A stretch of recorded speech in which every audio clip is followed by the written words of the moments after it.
This is ANN News Brief. Heavy rains and severe flooding have hit South Sudan's Jonglei region. Water level has reportedly risen to 1.5 meters, destroying many homes. At least 200,000 persons have already been displaced as locals grapple with the dire situation.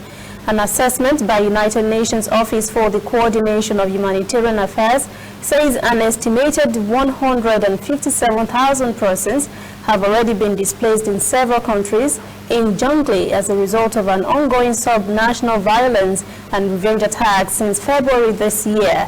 Most of those affected are said to be also in emergency acute food insecurity phase. The region in South Sudan witnessed similar flooding last year that affected 1 million persons and destroyed 73,000 metric tons of grains.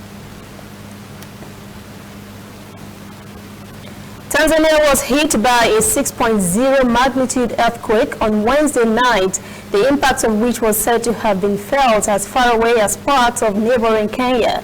The offshore quake struck at around 8 p.m. local time. No damage was reported, but tremors were felt in Kenya's coastal town of Mombasa and parts of the capital, Nairobi.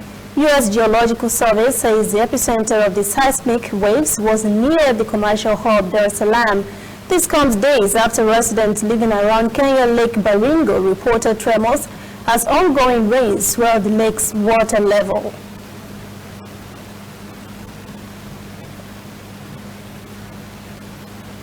We'll be right back.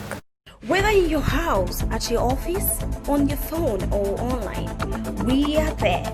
We have the facts behind the headlines. We cut to the chase with the news you really need. We cover every angle. We are the bigger, better news network. We are African News Network. ANN. Watch ANN News on MITV from a truly African spirit. The Sudan has imposed a curfew in Port Sudan after ethnic tribal fighting left more than 30 persons dead. Data show nearly 100 persons were wounded, including members of the security forces, following several days of clashes between the Nuba and Beni Amer tribes. These two tribes had signed a peace deal in September last year after fierce fighting. The two tribes are reported to have a long history of violence. Security forces say 85 persons have been arrested over the recent violence. The country's interior ministry said late on Wednesday Sudan has beefed up security in the Red Sea state and imposed a curfew at the port to restore order. Sudan is 1 year into a 3-year transition after the overthrow of former President Omar al-Bashir.